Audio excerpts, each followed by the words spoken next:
എല്ലാ കൂട്ടുകാർക്കും വീണ്ടും ഒരിക്കൽ കൂടി എൻ്റെ ചാനലിലേക്ക് സ്വാഗതം. ഓണമൊക്കെ ഇങ്ങ് അടുത്തെത്താറായില്ലേ? അഡ്വാൻസ്ഡായി എൻ്റെ എല്ലാ കൂട്ടുകാർക്കും ഓണാശംസകൾ അറിയിക്കുന്നു.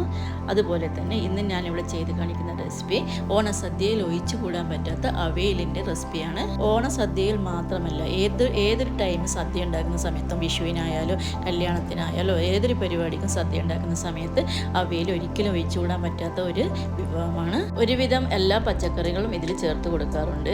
അപ്പോൾ അതുകൊണ്ട് തന്നെ ഇത് നല്ല ഹെൽത്തിയായ ഒരു വിഭവം കൂടിയാണ്. സദ്യയിൽ മാത്രമല്ല കേട്ടോ ഇത് താരം, നമുക്ക് ചപ്പാത്തിക്കോ ദോശക്കോ ഇതിൻ്റെ കൂടെ ഇത് കഴിക്കാൻ വേണ്ടിയിട്ട് വളരെ നല്ലതാണ്. ഈ അവിയൽ തയ്യാറാക്കുന്നതിന് വേണ്ടി ഞാൻ ഇവിടെ എടുത്ത് വെച്ച പച്ചക്കറികൾ എന്തെല്ലാം എന്ന് നോക്കാം.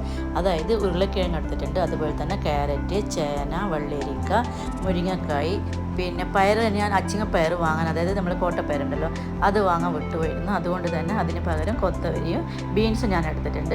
അതുപോലെ തന്നെ ഒരു പടവലങ്ങ എടുത്തിട്ടുണ്ട്. അതായത് ഇതിൻ്റെ അകത്ത് എല്ലാ പച്ചക്കറികളും ചേർത്ത് കൊടുക്കാം.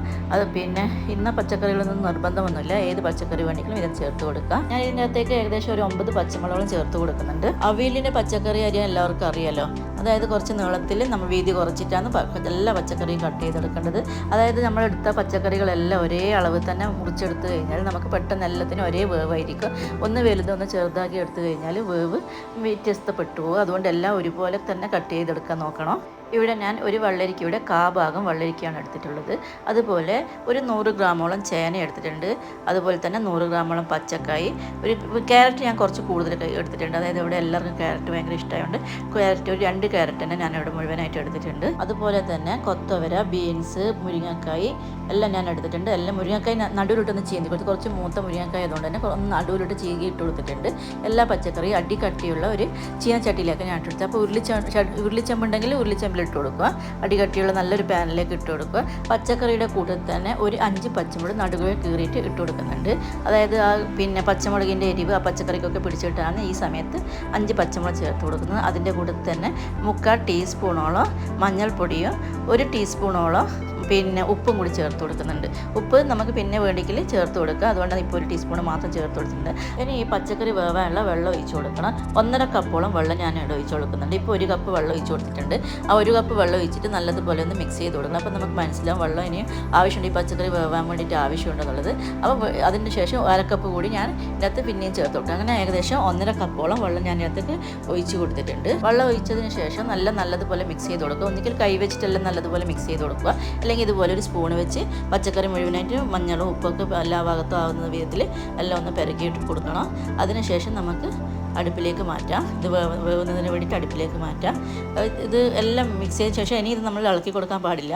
ഇത് അടച്ച് വെച്ച് വേവിച്ചെടുക്കുക. എടുത്ത് വെച്ച വീഡിയോ കണ്ടു നോക്കുമ്പോഴാണ് അറിയുന്നത് പച്ചമുളക് നടുവിലെ കീറാതെയാണ് ഇട്ട് കൊടുത്തത്, മുഴുവനായിട്ട് തന്നെ ഇട്ട് കൊടുത്തത്. അപ്പോൾ ആ പച്ചമുളക് അതിനകത്ത് എടുത്തതിന് ശേഷം നടുവിലെ കീറിയിട്ട് ഞാൻ വീണ്ടും അതിനകത്ത് ഇട്ട് കൊടുക്കുകയാണ് ചെയ്തിട്ടുള്ളത്. ഇനി നമുക്കിത് അടച്ച് വെച്ച് വേവിച്ചെടുക്കാം. അപ്പോൾ ആ സമയത്തേക്ക് നമുക്കിത് വെന്ത് വരുമ്പോഴേക്ക് അതിനൊരു അരപ്പ് തയ്യാറാക്കണം. അതിന് വേണ്ടി ഒരു തേങ്ങയുടെ 3/4 ഭാഗം തേങ്ങ ഞാൻ എടുത്തിട്ടുണ്ട്. ഇതിപ്പോൾ ഞാൻ ചിരവിയിട്ട് ഫ്രീസറിൽ വെച്ചതുകൊണ്ടാണ് ഇങ്ങനെ കട്ട പോലെ ഇരിക്കുന്നത്. ഞാൻ 3/4 ഭാഗം തേങ്ങയാണ് എടുത്തിട്ടുള്ളത്. തേങ്ങയുടെ അത് ഞാൻ ഒരു മിക്സിയിലേക്ക് ഇട്ട് കൊടുത്തിട്ടുണ്ട്. അതുപോലെ തന്നെ ഒരു 4 പച്ചമുളക്, ഒരു 3/4 ടീസ്പൂണോളം ജീരകവും, നല്ല ജീരകം ഉണ്ടല്ലോ, ചെറിയ ജീരകം, അതും കൂടി ഞാൻ എടുത്തിട്ട് മിക്സിയിൽ നല്ലതുപോലെ ഒന്ന് ചതച്ചെടുത്തിട്ടുണ്ട്. ഈ സമയത്ത് കറിവേപ്പില ചേർത്ത് കൊടുക്കണം. ഞാൻ അടുത്ത് വിട്ടുപോയതാണ്. ഒരു 2 തണ്ട് കറിവേപ്പില കൂടി ഈ തേങ്ങനകത്ത് ചേർത്ത് കൊടുത്താൽ നല്ലൊരു ഫ്ലേവർ ഉണ്ടാവും ആ തേങ്ങക്ക്. എൻ്റെ അടുത്ത് വിട്ടുപോയത്. ഇനി ഞാനിവിടെ ഒരു 1/4 ടീസ്പൂണോളം മഞ്ഞൾപ്പൊടി കൂടി തേങ്ങനകത്ത് ചേർത്ത് കൊടുക്കുന്നുണ്ട്. അപ്പോൾ തേങ്ങനകത്ത് ഇങ്ങനെ മഞ്ഞൾപ്പൊടി ചേർത്ത് കൊടുത്തു കഴിഞ്ഞാൽ നമുക്ക് പച്ചക്കറിൻ്റെ അകത്തേക്ക് ഈ തേങ്ങ ഇട്ട് കഴിഞ്ഞാൽ കൂടുതൽ ഇട്ട് ഇളക്കേണ്ട ആവശ്യമില്ല. കുറച്ച് മഞ്ഞൾപ്പൊടി ഈ തേങ്ങൻ്റെ അകത്ത് ഇപ്പോൾ തന്നെ ഉണ്ടല്ലോ, ഇനി അതങ്ങനെ പിടിക്കേണ്ട ആവശ്യമില്ലല്ലോ. അതുകൊണ്ടാണ് അങ്ങനെ ചെയ്തിട്ടുള്ളത്. ഇപ്പോൾ പച്ചക്കറിയൊക്കെ നല്ലോണം തിളച്ച് വന്നിട്ടുണ്ട്. അതുകൊണ്ട് തന്നെ ഞാൻ തീ ചെറിയ ഫ്ലെയിമിലാക്കി കൊടുത്തിട്ടുണ്ട്. ഈ സമയം ഇളക്കി കൊടുക്കുമ്പോൾ ഇടയ്ക്ക് തുറന്ന് നോക്കണം. എന്ന് വെച്ചാൽ വെള്ളം വറ്റിപ്പോകാൻ പാടില്ല. നമുക്ക് വെള്ളം അതിൻ്റെ ശരിയായി നമുക്കൊരു കണക്കറിയില്ലല്ലോ. അപ്പോൾ ആ വെള്ളം ഇടയ്ക്കിടയ്ക്ക് തുറന്ന് നോക്കണം. അതിൻ്റെ അകത്തേക്ക് ഞാൻ കുറച്ച് കറിവേപ്പില കൂടി ചേർത്ത് കൊടുക്കുന്നത്. കറിവേപ്പില ഈ പച്ചക്കറീൻ്റെ കൂട്ടത്തിൽ ഇങ്ങനെ ഇട്ട് കൊടുത്തു കഴിഞ്ഞാൽ നല്ല പച്ചക്കറി വേകുമ്പോൾ നല്ലൊരു സ്മെല്ലാണ് ഉണ്ടാവുക. അതുകൊണ്ട് ഈ സമയം കുറച്ച് പിന്നെ കറിവേപ്പില ഇതിൻ്റെ അകത്തേക്ക് ഞാൻ ചേർത്ത് കൊടുക്കുന്നുണ്ട്. ഇത് അടച്ച് വെച്ചപ്പോൾ വെന്ത് കഴിഞ്ഞില്ല. ഇത് അടച്ച് വെച്ച് ഞാൻ വീണ്ടും വേവിക്കുകയാണ്. ഇടയ്ക്ക് 1-2 പ്രാവശ്യം ഇങ്ങനെ തുറന്ന് നോക്കിക്കൊണ്ട് നിൽക്കണം. വെള്ളം വറ്റിപ്പോയി കഴിഞ്ഞാൽ അടിക്ക് പിടിച്ചു. അതുകൊണ്ടാണ് ഇടയ്ക്ക് തുറന്ന് നോക്കാൻ പറയുന്നത്. ഇപ്പോൾ ഇവിടെ പച്ചക്കറി മുഴുവനായിട്ട് എല്ലാം ഒരേ വേവിൽ വെന്ത് കിട്ടിയിട്ടുണ്ട്. അതായത് ചേനയായാലും പിന്നെ ഏത് വേവ് കുറഞ്ഞ പച്ചക്കറി ആയാലും ഏത് പച്ചക്കറി ആയാലും ഇങ്ങനെ ഒരേ സൈസിൽ മുറിച്ചിട്ട് വേവിച്ച് കഴിഞ്ഞാൽ എല്ലാം ഒരേ വേവ് തന്നെ വെന്ത് കിട്ടും. അതുകൊണ്ടാണ് എല്ലാം ഒരേ സൈസ് തന്നെ മുറിക്കണം എന്ന് പറയുന്നത്. ഒട്ടും വെള്ളമൊന്നുമില്ല, വെള്ളമെല്ലാം നല്ലതുപോലെ തന്നെ വറ്റിയിട്ടുണ്ട്. ഇനി ഇതിലേക്ക് നമ്മൾ അരച്ച് വെച്ച അരപ്പ് ചേർത്ത് കൊടുക്കുക. അരപ്പ് മുഴുവനായിട്ട് അതൊക്കെ ഇട്ട് കൊടുത്തിട്ടുണ്ട്. അപ്പോൾ ഇത് മുഴുവൻ ഇങ്ങനെ ഇട്ടതിന് ശേഷം കുത്തി ഇളക്കാൻ പാടില്ല, ഒന്ന് തട്ടിക്കൊടുക്കാനേ പാടുള്ളൂ. അപ്പോൾ ഇതിനകത്ത് തീരെ വെള്ളം ഇല്ലല്ലോ, അതുകൊണ്ട് തന്നെ ഞാൻ ആ മിക്സിയിലേക്ക് ഒരു 1/4 ഗ്ലാസ് വെള്ളം, ഒരു 100 ml വെള്ളം ഞാൻ ചേർത്തിട്ട് മിക്സി ഒന്ന് അരിഞ്ഞിട്ട് ഇതിനകത്തേക്ക് ഒഴിച്ചു കൊടുക്കുന്നുണ്ട്. തീരെ വെള്ളം ഇല്ലാത്തതുകൊണ്ട് തന്നെയാണ് ആ ചെയ്യുന്നത്. വെള്ളം ഉണ്ടെങ്കിൽ മിക്സിനകത്ത് ഒന്ന് കൈവച്ചെല്ലാം ഒന്ന് തട്ടി കൊടുത്താൽ മതി, വെള്ളം ചേർത്ത് കൊടുക്കേണ്ട ആവശ്യമില്ല. ഇതിനകത്ത് തീരെ വെള്ളം ഇല്ലാത്തതുകൊണ്ടാണ് ഒരു 100 ml വെള്ളം ഞാൻ ഇതിനകത്ത് ചേർത്ത് കൊടുക്കുന്നത്. അവയിലാകുമ്പോൾ കുറച്ചൊന്ന് കുഴഞ്ഞ പരുവത്തിലുണ്ടാവും, അതുകൊണ്ടാണ് ഈ സമയം വെള്ളം കുറച്ച് ചേർത്ത് കൊടുത്തിട്ടുള്ളത്.